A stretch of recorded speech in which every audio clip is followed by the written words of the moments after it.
Bueno, vamos a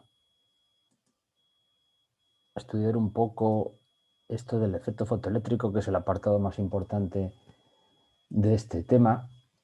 Bien, aquí en vuestros apuntes nos habla del efecto fotoeléctrico. Fijaos que la palabra fotoeléctrico, fotoluz eléctrico, pues electricidad, corriente eléctrica, electrones, pues es esa relación que se vio entre la luz y la electricidad. ¿En qué sentido? En el que se descubre que iluminando ciertos metales con luz, pero no cualquier luz, sino ya luz bastante energética, ¿vale? Ya en el rango del violeta se podía producir una corriente de electrones, es decir, se emitían electrones por parte del metal, que los emitía.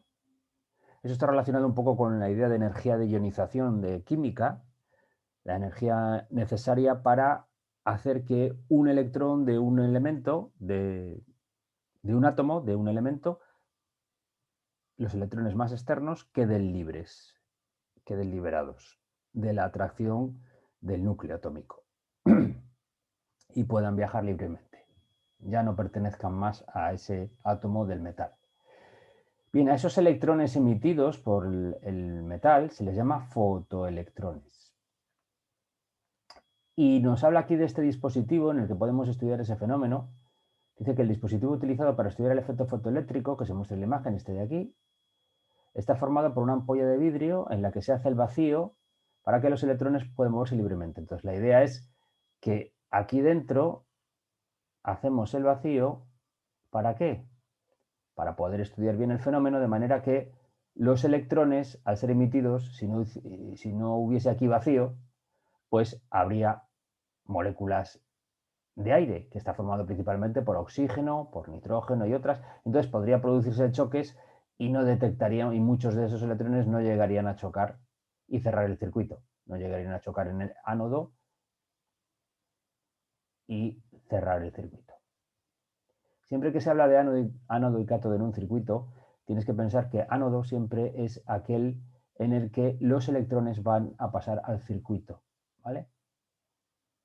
Por eso este se llama ánodo, porque los electrones entran por él al circuito.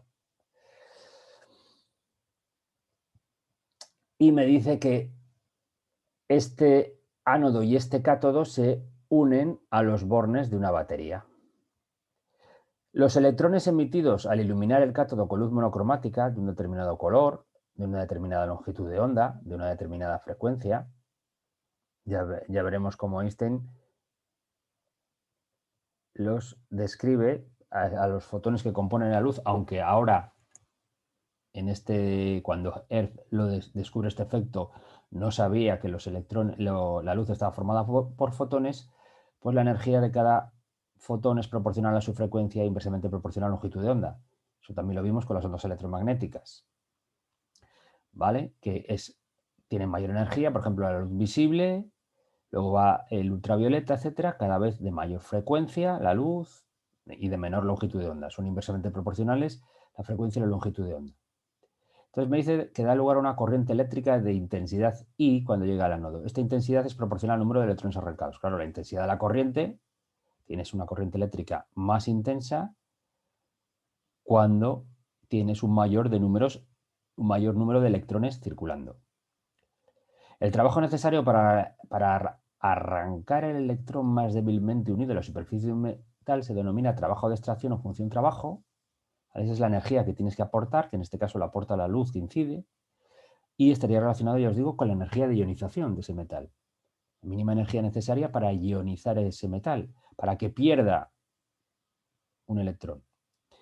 Y me comenta que al conectar el ánodo al borde positivo de la pila, los electrones son atraídos y todos llegan al ánodo. Por el contrario, si se conecta el ánodo al borde negativo de la pila, los electrones son repelidos y solo alcanzan el ánodo aquellos que tengan la energía cinética suficiente para vencer el potencial de repulsión. Cuando este potencial es tal que no llega ningún electrón, se denomina ese potencial de frenado, el que consigue que ninguno llegue. Entonces, incluso los de mayor energía, los de energía cinética máxima, no van a conseguir llegar, no cierran el circuito y decimos que hemos conseguido el potencial de frenado. Vamos a explicar un poquito esto. Este cátodo y este ánodo que tenemos aquí me está diciendo que si conectamos el ánodo al borde negativo de la pila, los electrones van a ser repelidos. Y que si conectamos el ánodo al borde positivo de la pila, los electrones son atraídos. Es decir, que si hago que el ánodo tenga un potencial mayor que el cátodo, ¿vale? Si recordamos, las líneas de campo eléctrico, aquí tengo una región de potencial mayor que esta. Bien, entonces, si te recuerdas, las líneas de campo eléctrico parten de las cargas positivas y van hacia las negativas, ¿vale? Vamos a ponerlo mejor.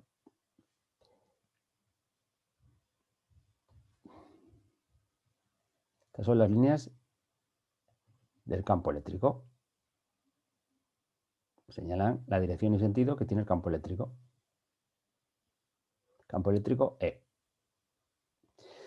¿Qué pasa si un electrón es emitido? Pues ese electrón, que le dibujo aquí, ¿qué fuerza va a actuar sobre él? La voy a dibujar en rojo. Si recordamos un poco, campo eléctrico se define como la fuerza por unidad de carga. Entonces la fuerza que va a actuar sobre esta carga, si está en una región donde hay un campo eléctrico, es Q por E. ¿Quién es en este caso esa carga? Un electrón que tiene una carga negativa. Luego, los vectores fuerza y campo eléctrico van a tener sentidos opuestos. Entonces, la fuerza que actúa sobre el electrón tiene esa dirección y sentido y se verá más atraído hacia el ánodo y podrá cerrar el circuito. ¿Qué pasa si ocurre lo contrario y lo que hacemos es que el ánodo tenga una carga, o sea, tenga un potencial menor que el cátodo y tengamos esta otra situación? Pues que el campo eléctrico parte de cargas positivas, termina en negativas, y entonces aquí dentro, esta sería la dirección y sentido del campo eléctrico, y entonces, como hemos dicho, la fuerza que sufre es menos E por E, el electrón, y entonces tiene una fuerza que actúa sobre él y que impedirá, ¿vale?, que lleguen los electrones al ánodo y cierren el circuito. O al menos hará que tengan una energía cinética menor hasta llegar al extremo de que cuando la diferencia de potencial sea igual al potencial de frenado, pues ya ninguno pueda llegar al otro lado. Luego lo vamos a ver con una animación, ¿vale? Fíjate que potencial por carga tiene unidades de energía potencial, ¿vale? Bien, vamos a seguir un poco con la explicación que dio Einstein y ya nos metemos en la animación, que lo vamos a ver mejor. Vale. ¿Qué explicación da Einstein? Porque la teoría clásica no explica este fenómeno. Aquí nos lo comenta. Para un metal determinado solo se produce el efecto fotoeléctrico cuando la frecuencia de la luz supera un cierto valor, que vamos a llamar frecuencia umbral, ¿vale? Pero clásicamente, si tú aumentas la intensidad de la luz, aumentas la cantidad de luz que llega, debería llegar un punto en el que consigues que haya emisión de electrones. No depende de la frecuencia de la luz, sino de la cantidad de luz. Y resultaba que no era así. Con intensidades pequeñas, pero de frecuencia alta, ya lo consigues. Es un poco lo que nos dice aquí. Para frecuencias superiores a la frecuencia umbral, además, un aumento en la intensidad luminosa produce un incremento del número de electrones emitidos proporcional a la intensidad de la radiación incidente, pero su energía cinética máxima es independiente de la intensidad de la luz. Una vez que consigues el efecto fotoeléctrico, si aumentas la intensidad de la luz, consigues más electrones emitidos, pero no van a variar su energía cinética máxima. Y el efecto fotoeléctrico se produce de forma instantánea, aunque la intensidad de la luz sea pequeña. Claro, eso iba en contra de la idea de que la luz es una onda, porque si la luz es una onda y se comporta siempre como una onda, habría un cierto desfase, habría un cierto intervalo de tiempo necesario para que el electrón absorba toda la energía que transporta la onda. Y esto no ocurre así, es una emisión instantánea. Entonces la física clásica falla. Y viene Einstein, que toma la hipótesis de Planck, que en el caso de Planck era una simple hipótesis, pero fue Einstein el que dijo, no, no, es que esto ocurre así, de verdad. En el sentido de que la luz está formada por fotones. Cuando interacciona con la materia, la tenemos que interpretar como formada por fotones. Cada uno de estos fotones que forman la luz tiene una energía H, la constante de Planck, por la frecuencia. Si tú tienes una de luz de una determinada frecuencia, los fotones que forman ese haz todos tienen la misma frecuencia y cada uno de los fotones posee una energía H por nu. Entonces, ¿qué pasa? Simple y llanamente que cuando la luz incide sobre un determinado metal, si la longitud de onda es muy grande, es decir, la frecuencia es muy baja, la energía que transporta es baja y no consigue que se emitan electrones. A partir de una determinada longitud de onda, y por tanto de una frecuencia, sí que consigues que se emitan electrones. Y si disminuyes más la longitud de onda, es decir, aumentas la frecuencia de la luz, se van a emitir y además con más energía los electrones. Entonces, a esa frecuencia umbral es la de que llevan esos fotones. Cuando los fotones alcanzan la frecuencia umbral, de tal manera que la energía que llevan es igual al trabajo de extracción, pues ya tenemos el límite a partir del cual se van a empezar a emitir electrones. ¿Y qué pasa si aumentas la frecuencia? Pues que la energía que van a tener los fotones es mayor, ¿vale? Y la energía cinética máxima que van a tener los electrones va a ser h por nu, la energía que transportan los fotones, menos h por nu sub 0, la energía umbral para emitirlos. Aquí la idea es que cada electrón que es emitido va a absorber un fotón y va a tomar toda su energía. Parte de esa energía tiene que utilizarla, si hablásemos en dinero, en pagar el poder salir del núcleo atómico al que pertenece, y eso es h por nu sub 0. Cuando tiene justamente, recibe, porque ha absorbido un fotón justamente de esa energía, pues queda libre. Quedaría libre pero sin energía cinética. Quedaría libre pero en reposo. Si recibe más energía, tendrá suficiente dinero, suficiente energía para quedar liberado y el resto, lo que le sobra, es energía cinética con la que se va a mover. Cuanto más le sobre, más rápidamente se va a mover. Más energía cinética va a poseer. Bueno, vamos a verlo con una animación. Esta de aquí. No, pero para eso tengo que dejarosla ver, porque si no la veis, la hemos liado. Vale, vamos a meternos en esta animación. Esta de aquí. Muy bien, y me voy a apuntar aquí al lado la expresión general, todo lo que tengo que saber sobre el efecto fotoeléctrico. Y es que la energía cinética máxima, vamos a apuntarla por aquí, energía cinética máxima, va a tener aquí mi chuleta, es igual a H por F, el trabajo de extracción, eso es igual a E por V sub 0, ¿vale? Trabajo de extracción, hemos visto que esta es la energía, la frecuencia umbral, trabajo de extracción es igual a H, la constante de Planck, por la frecuencia umbral. Esa es la energía mínima necesaria para conseguir que se emitan los fotones. La energía cinética máxima que van a tener los fotones. ¿Y por qué ponemos aquí máxima y no pone simplemente la energía cinética que tienen los electrones? Bueno, porque los electrones que son emitidos, los electrones que consiguen quedar liberados del núcleo atómico al que pertenecen, para salir del metal, habrá algunos que no sufrirán casi interacciones y toda la energía cinética que absorben del fotón, pues la utilizan para simplemente quedar liberados del núcleo y luego todo lo demás es energía cinética de ellos. Pero habrá otros que tengan choques porque un metal, al fin y al cabo, es una red cristalina, una red muy ordenada de núcleos y electrones, y algunos electrones, cuando son liberados, podrán interaccionar con núcleos atómicos o con otros electrones y perder parte de esa energía. Nosotros vamos a estudiar los electrones de máxima energía, ¿vale? Entonces, fíjate que este H por F, H por la frecuencia, es la energía del fotón incidente, energía de los fotones, esta es la frecuencia umbral,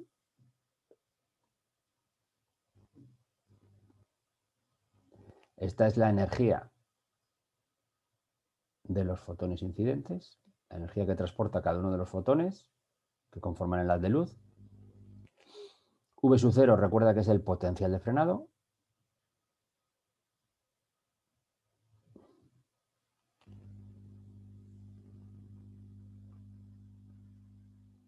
El potencial, la diferencia potencial a la que tienes que someter las placas metálicas para que incluso los electrones de energía cinética máxima no salgan. Y entonces, como el trabajo de extracción es h por f en la frecuencia umbral, pues también podemos expresar la energía cinética máxima que va a tener los electrones como, oye, la energía que reciben al absorber el fotón menos la energía mínima necesaria para salir de la red cristalina, del metal, que forma el metal. Bien, vamos a ver. Aquí en esta animación tendríamos que esta placa metálica está formada por sodio, ¿vale? Es de sodio, del metal sodio. Aquí tenemos nuestro vacío, hemos creado nuestro vacío para que los electrones que salgan no interaccionen con nadie. Bien, aquí tenemos nuestra lámpara que va a emitir luz, ¿vale? Va a emitir luz. Por ejemplo, ahora tengo yo que la intensidad de la luz es 0, ¿vale? Y si yo la varío, quiere decir que voy a hacer incidir luz. Mayor intensidad, pues la idea que tenemos de intensidad, ¿no? Mayor cantidad de luz. Pero de la misma longitud de onda, en este caso 698 nanómetros, que está dentro del rojo. Y no se emite nada. No veo yo que se emitan electrones. Bien. Voy a cambiar la opción para este haz de luz, verlo como los fotones que llegan, ¿vale? Esa es la idea de intensidad de la luz. Cuando pienso en fotones, más fotones, menos fotones. ¿Vale? Están incidiendo sobre el metal. ¿Qué pasa? Que como la energía que llevan es menor de la frecuencia umbral, de la energía umbral, pues no consiguen que ningún electrón sea emitido. Fíjate que la corriente a la que establecemos, a la que sometemos al ánodo y al cátodo, ahora mismo es cero. Es cero. 0 voltios. Vale. En la física clásica, si tú aumentases la intensidad lo suficiente, la cantidad de luz, claro, en física clásica no habría fotones. No se conocían los fotones. Si tú aumentas la intensidad, pues estás haciendo llegar más energía y se debería poder producir el efecto fotoeléctrico, pero no sé. Bien, ¿qué pasa? Hemos dicho, vamos a bajar la intensidad, por ejemplo, hasta aquí. Lo que decimos es que si ahora en vez de hacer incidir luz roja, hago incidir luz de menor longitud de onda y por lo tanto mayor frecuencia y por lo tanto mayor energía, fíjate que aquí tenemos un pedacito del espectro electromagnético. Infrarrojo, longitud de onda muy grande pero frecuencia muy baja. Luego el rojo, aquí tengo el espectro visible. Pues si llegamos a color verde, vamos a ver cómo... no, un poquito más. Aquí.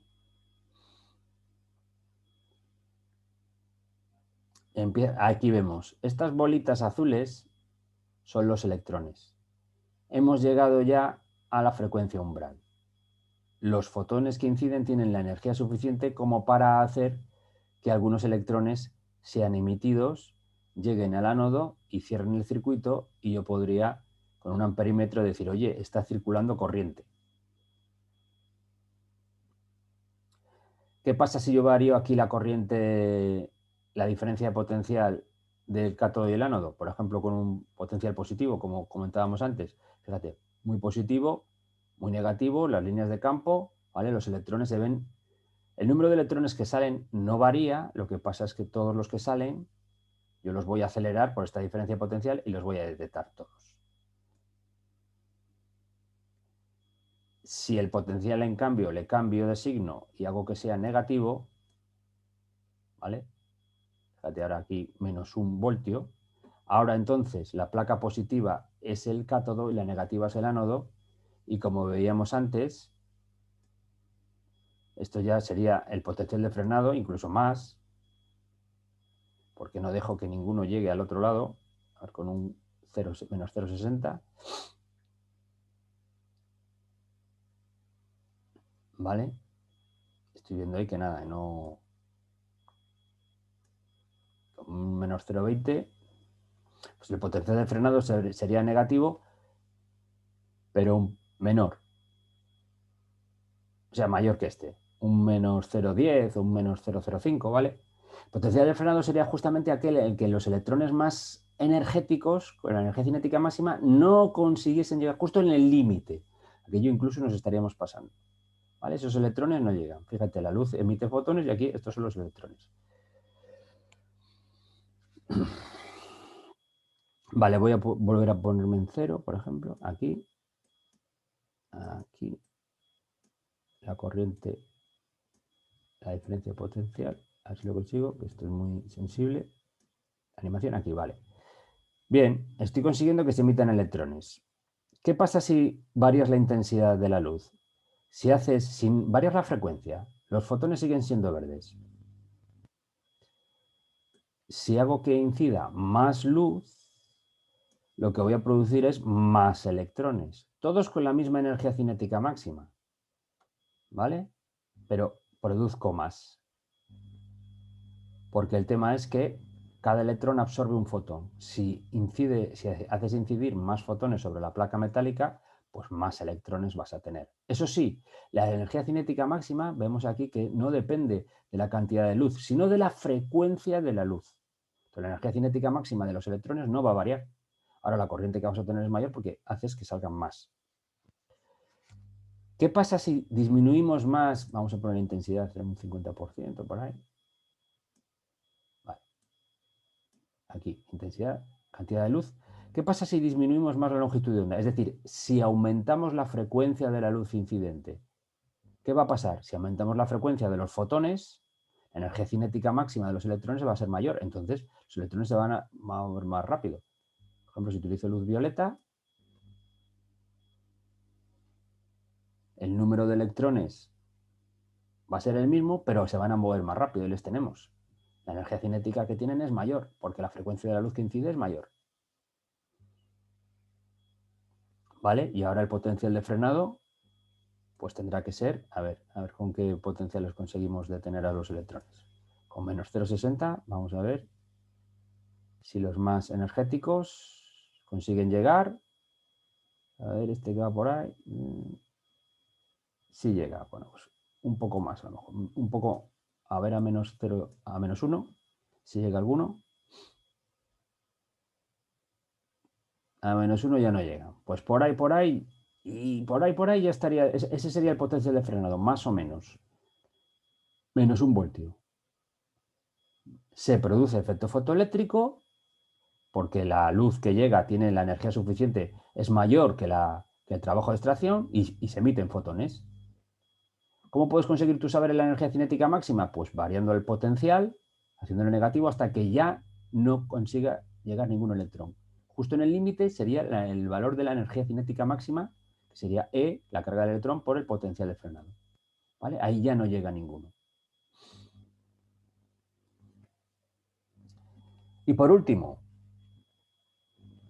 claro, cada metal tiene su potencial de frenado porque cada metal tiene su trabajo de extracción. O si queréis pensar de otra manera, cada metal tiene su energía de ionización. Cada átomo tiene su energía de ionización. ¿Vale? Si cambiamos el metal y en vez de sodio, la placa está formada por zinc, que tiene un trabajo de extracción mayor, pues ¿qué pasa? Si la placa es zinc, no se emite ningún electrón. Si en vez de ser sodio fuese zinc, esta luz no consigue emitir ninguno. Necesitamos, como el trabajo de extracción es mayor, necesitaremos entonces luz de mayor frecuencia, es decir, luz de menor longitud de onda. Vamos a ver si tendríamos que llegar al ultravioleta. ¿No? El zinc se sigue... A ver, vamos a poner potencial de frenado. Vamos a poner el potencial de cero, a ver si se empieza... producir, pero bueno, eso daría igual. Sería simplemente que no llegase al otro lado. Vamos a ver, 300 nanómetros,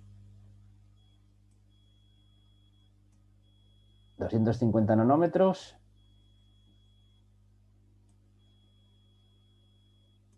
200 nanómetros, sí, ahí empieza a 218 nanómetros, ¿vale? Y si disminuyo todavía más la longitud de onda, es decir, aumento la frecuencia, los electrones salen con mayor energía cinética, ¿vale? Pues eso sería lo que os quería enseñar.